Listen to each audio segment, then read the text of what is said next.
So there are highs and lows at online university. And I'm not saying that this is a low. I'm just saying that it's maybe not a high. So I am going to practice veterinary medicine on Bruno. And if you can't tell, he's not a real dog. He's not a real dog, but you know, he's just a different dog. Anyway, my university, the Royal Vet College, sent all of us third years a little care package. You know, you got all kinds of things in here to play with. You got bandage, you got all kinds of things. So today I'm going to be testing these all out on my good friend here. And yeah, this is how online vet school is going for me right now. I have a calculator here just for fun, you know. I got a Sharpie here just in case I need to label anything in here. I have tea because I'm sick, very sick. And I have glasses for when I need to read. Okay, let's get started. So, the first thing it says to do is... Oh, I actually can't find the instructions here. Oh, okay. So, it says here that they've given us a giving set. This is the giving set. You've assembled it. Yeah, so it's not exactly assembled, this is just kind of the way it is. And I'm just trying to figure out what kind of set it is. You know what, let's just improv. Figure it out as we go along. So I'm just gonna kind of improv, go with it, see what happens. Because there's standard sets, there's pediatric sets, there's burette sets. And right now I'm thinking that I'm not gonna be able to figure out what kind of set it is. Because it says you can tell by like looking at how wide the little bore here is. But I've never used one of these before, so I have no idea how wide they normally are. I am sick, but you know, sickness is just a disease. Now that we've established that I have no idea what kind of giving set this is, well, the next thing I need to do is figure out... Okay, well, no, actually, that's it. That was the first step and I couldn't do it. So I guess I'm just going to move on to the next one. Next we have this T connector here, which I've already taken out of the packaging. I guess it's called a T connector because if you do this, it looks like a T. What's the T, sis? Anyway, there were some issues because I couldn't figure out which side was which. And I definitely did ask my dad to try and unscrew this for me before I realized that normally this would come with a cap. But they don't give us caps because we're students and this is not meant for sterile or unsterile use or whatever. Okay, trying to figure out how a T connector works. They're placed between the IV catheter and the giving set. I don't have a catheter. Can I do it without a catheter? I thought this was the catheter. This is the no, wait, they just said that this is the catheter. I didn't know this! I have been at school for 2 years now! We're just gonna imagine a catheter. I think it's stuck. I just think it's actually stuck, okay? This is just definitely wrong.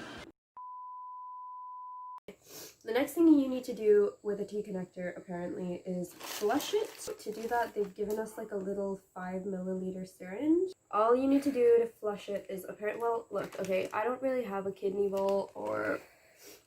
I guess I could flush it with my tea. There's no cover. And then it says that to flush it, you need... This is going great. It says to flush it, you need to connect the T connector to the syringe. So, if you can't tell, I haven't had a lot of practical experience yet, but it's been flushed, so it's great. Should I try this with actual water? I'll be right back. Okay, so I think I need to be able to see for this. Anyway, I definitely don't think that I was ever going to be doing this on camera, ever. Or just in general. I never thought I would be doing this. let's figure out how to get water into a syringe. Okay, so you would assume that I would know how to put water into a syringe. I'm guessing you just do... Oh! It worked! And there you go. That's a syringe full of water. And now you have to put it into the... And now you need to put it into the T connector. So I forgot which side that you need to put it into. I'm just gonna do it over the bowl to avoid any... Oh, I get it! And then you can flush it out. Oh my god! I flushed out a T connector, you guys! I did it.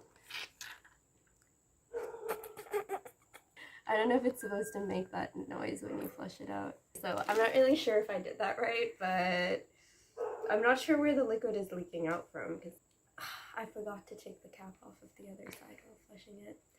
Okay, I'm gonna try this again and see if I can avoid making those weird regurg noises that you were hearing earlier. Because that is just... Okay, alright, we're going again. We've already established that I know how to fill a syringe, but you know what? Let's try again. Just for fun.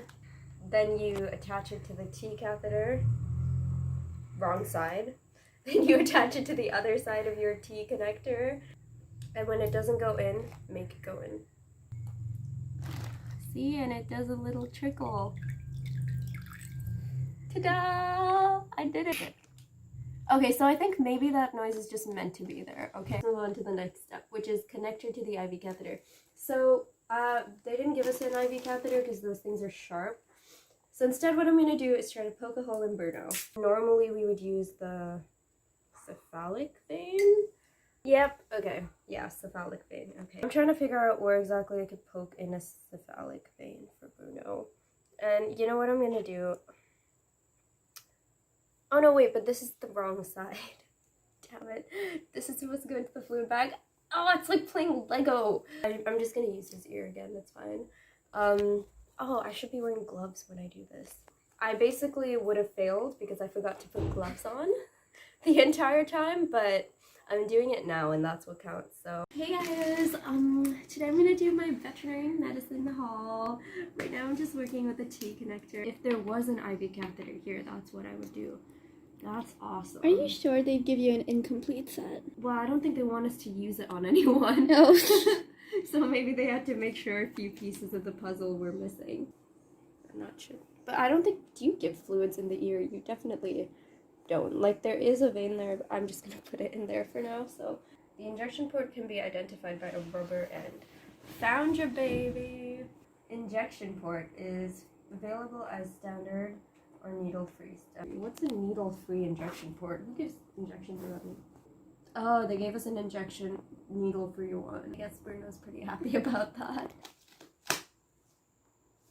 Gloves are on and it's time to get to work. It said that you shouldn't touch the bottom thingy, but I've touched it loads of times. It's touched the floor, it's touched the kitchen, so I guess that just sucks, but that's gonna have to be the way it is.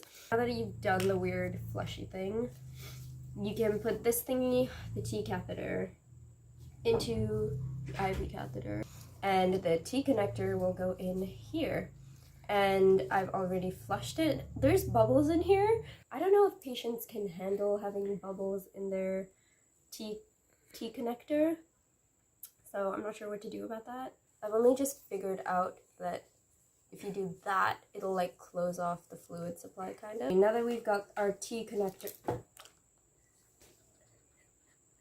let's say Bruno's really sick and I wanted to give him, like, I don't know, isotonic fluids. Say Bruno's in hypovolemic shock. Or, you know, let's just go with dehydration. Then I could just do that. Why wouldn't you just give him water if he's dehydrated? Well, sometimes when dogs are really sick, they need to get fluids very quickly, and if they just drink the water, it's not gonna get into their bloodstream as fast. If you just, bloop, there you go, fixed, magic. I'm basically a vet now. It's fun being in online school. I'm learning so much. You'd imagine like how you'd be in a lab with a real animal at this point, with actual teachers, where you'd actually be able to do this right. Well, this is basically the same thing, right? Like, it's just like a bit more DIY, but DIY. yeah, DIY IV catheter on your DIY dog. Oh, don't mind me. Just another day at online vet school. The T connector fell off, but that's okay because I'm sure that happens in real patients, right? I'm gonna put this right in there where the IV catheter normally would be, and that, there you go. We're just gonna pretend like that's the cephalic vein. Now I'm gonna figure out how to connect the T connector to the IV catheter. And there's this thing called an injection port, there, right here, that you need to, like, you can't touch it really because it's meant to be sterile, but I've been touching it a lot because it feels kind of soft.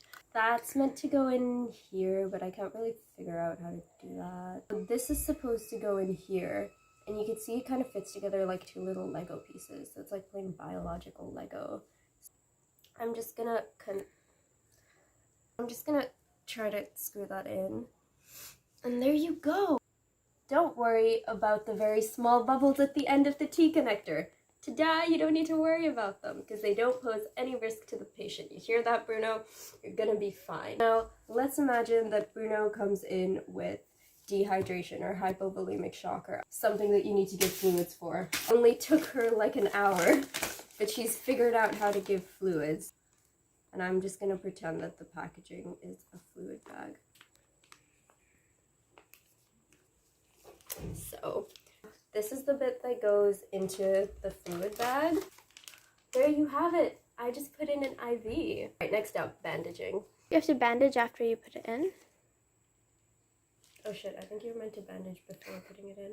Yeah, the dog in the picture has a bandage on it. It's definitely good form to tie your hair when you're doing any procedure, but you know what? Procedure. Yeah, it's fine. I'm skipping a lot of instructions here. They didn't really give us instructions on bandaging, so I'm just gonna kind of figure it out as we go. There's a lot of warnings here. Oh well. Let's just say that I'm gonna use the cephalic vein. And I don't know, maybe I'd place the IV catheter or whatever. Go in here, like that. Put this into the catheter. And then I would have added a fluid bag with fluids in it. Ta-da! I fixed Bruno.